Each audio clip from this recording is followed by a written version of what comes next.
Dear Patriots, before the news starts, please subscribe to our patriotic channel by clicking the subscribe button. Give us a thumbs up to this video. Don't forget to leave your opinion below in the comments section. Share the news on Facebook and Twitter so you friends see it. Thank you. Jimmy Kimmel and Roy Moore agree to fight each other one-on-one. America's conscience Jimmy Kimmel decided to attack Roy Moore's Christianity because of the accusations against him. One of Kimmel's employees went to Moore's church and screamed at him. "But the whole town says you did it." "The entire town? All the girls are lying?" screamed Tony Barbieri, a friend of Kimmel. Roy Moore responded in a way that Kimmel wasn't expecting. "At Jimmy Kimmel, if you want to mock our Christian values, come down here to Alabama and do it man to man," tweeted Moore. Last night, Jimmy Kimmel sent one of his goons to disrupt an Alabama worship service as a comedy prop. For years, Kimmel hosted a show that exploited women and encouraged sexual impropriety. He and the rest of the entertainment industry look down their noses at our evangelical values while using their own pulpit to encourage the very behavior purveyed by monsters like Harvey Weinstein and Kevin Spacey, said Moore's advisor Brett Doster. Jimmy Kimmel responded, "Sounds great, Troy, let me know when you get some Christian values and I'll be there," he tweeted. But then Kimmel addressed it on his show. "Maybe when you say, 'Come down to Alabama and we'll do it man to man,' maybe that means you're challenging me to a fight, which is kind of what it sounds like," said Kimmel. "And if you are, I accept, by the way. I accept that invitation. There is no one I would love to fight more than you. I will put my Christian values aside, just for you and for that fight," said Kimmel.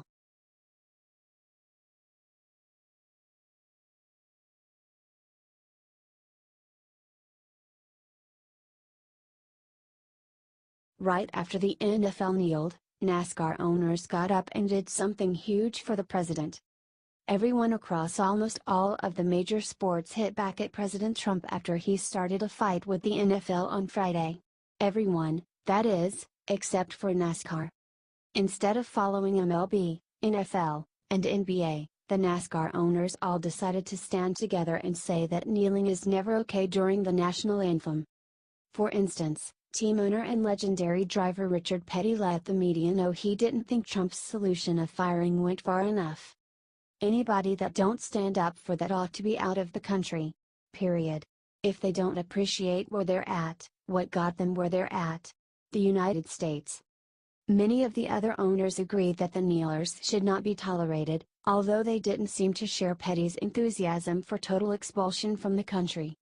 When team owner Richard Childress was asked what he would do if one of his employees kneeled for the anthem, responded, "Get your ride on a Greyhound bus when the national anthem is over. I told them anyone who works for me should respect the country we live in. So many people have gave their lives for it. This is America." One thing is very clear from all these different owners.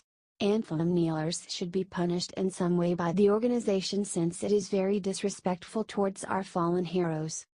In America, protesting and free speech are right guaranteed by our amazing Constitution. Still, that does not mean we should put up with people choosing the anthem of all things to kneel during. Shame on them, and share this if you all agree.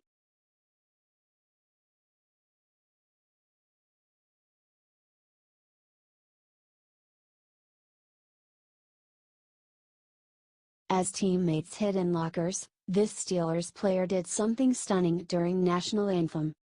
This former Army Ranger Alejandro Villanueva was the only Steeler to come out for the national anthem on Sunday. He stood in the tunnel while the rest of the team hid in the locker room. You can watch the inspiring video below. Villanueva stood with his hand over his heart and sang with pride during the national anthem. The 28-year-old Army Ranger served 3 tours in Afghanistan. Mike Tamblyn, these are very divisive times for our country, and for us as a football team it's about us remaining solid. We're not going to be divided by anything said by anyone. I told our players, if you feel the need to do anything, I'm going to be supportive of that. As Americans you have that right. But whatever we do we're going to do 100%, we're going to do together. We're not going to let divisive times or divisive individuals affect our agenda. Share this if you think that it's time that these overpaid NFL players respect our flag. Let's send them a message by getting this everywhere.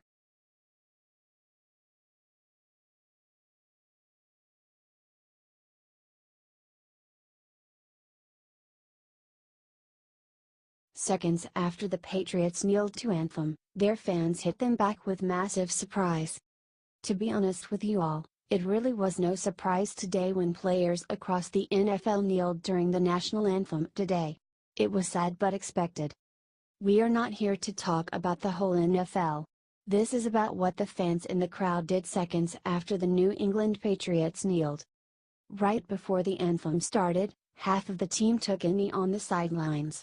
Moments later, boos erupted from the crowd before everyone started chanting "Stand up!" in unison. Ouch! Luckily for those players, the people of yelling shut up fast when the anthem started. After all, they respect what it stands for. The anthem is an ode to the people over generations who have given their lives for our great country's survival. Maybe those Patriots should take a hint from their fans and choose a different time to kneel or just lock arms like the other half the team did. Otherwise, it could be time for a name change. Let's not forget that the NFL does have some blame here. After all, they still refuse to accept all the research that shows their players are getting their heads beaten to the point where they suffer severe mental issues. So the players have that handicap, but what's Roger Goodell's excuse? Anyways, help us get this shared everywhere to show the league that fans will not put up with their shenanigans and also that these players have real issues that need addressing, and Roger Goodell is not the man to do it.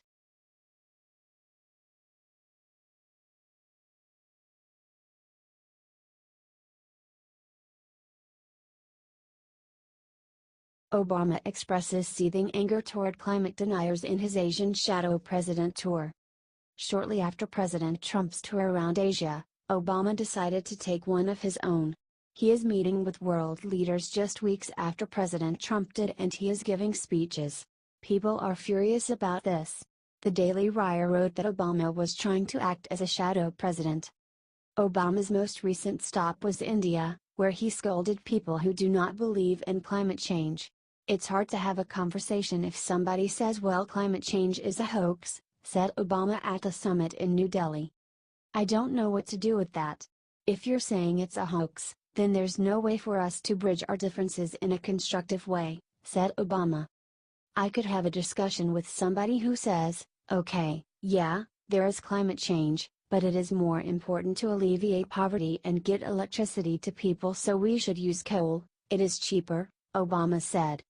"I have trouble with a conversation with somebody that says the climate is not changing. You know, that becomes almost like a theological argument. It just has to do with somebody has decided this is what I believe as opposed to looking at evidence and facts and the process of reasoning that signifies things like the scientific revolution," said Obama. Obama also referenced a pause in American leadership, and he referenced the Paris Accord. "It's an agreement, even though we have a little bit of a pause in American leadership, that is giving our children a fighting chance," said Obama.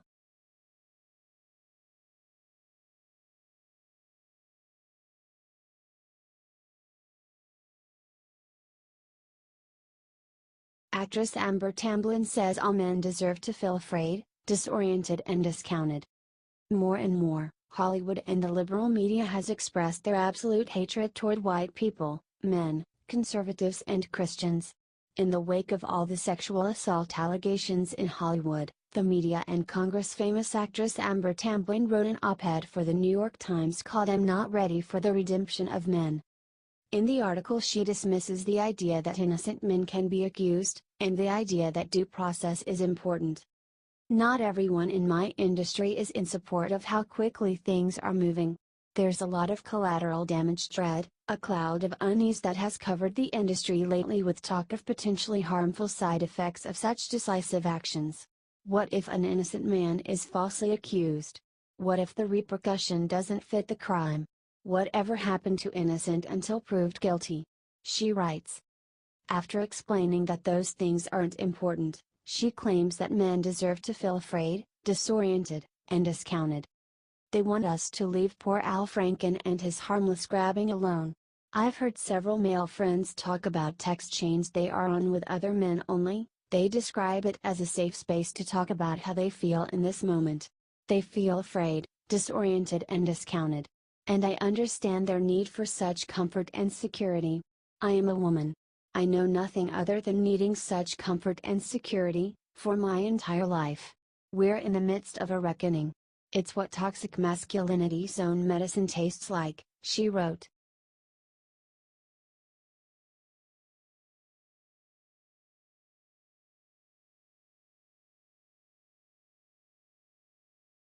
You'll be surprised why Hillary Clinton is so happy that Matt Lauer sexually harassed women.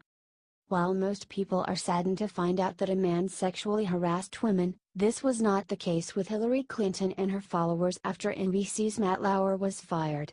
According to Hillary's staff members, NBC and the media was really nice to Trump, but horrible to her because she is a woman. Now, according to Hillary's staff, this is a huge victory. Peter Day-O, Hillary's former aide, wrote the following: Matt Lauer was fired today. One by one, we're finding out the true character of the male journalists who treated Hillary Clinton, and her voters, with seething disdain. I don't think Hillary is gloating, because she's not that person, and none of this is good for America. But I think she's smiling at how fate is playing out. #Flynn, #Mueller, #Trump Russia, tweeted Day-O. Another former Hillary aide, and president of the Center for American Progress, Neera Tanden, wrote another person whose interview with Trump was ridiculously soft and interview with Hillary was incredibly tough, Matt Lauer. What kind of world does Hillary Clinton live in to believe that the media is hard on her but easy on Trump? She most likely knows that isn't true. But she is doing what she does best, lie. However, hundreds of Hillary fans agreed with Tanden's tweet. That Lauer interview with Hillary was so unfair and unprofessional that I was yelling at my TV halfway through. He reeked of misogyny, wrote one user in response.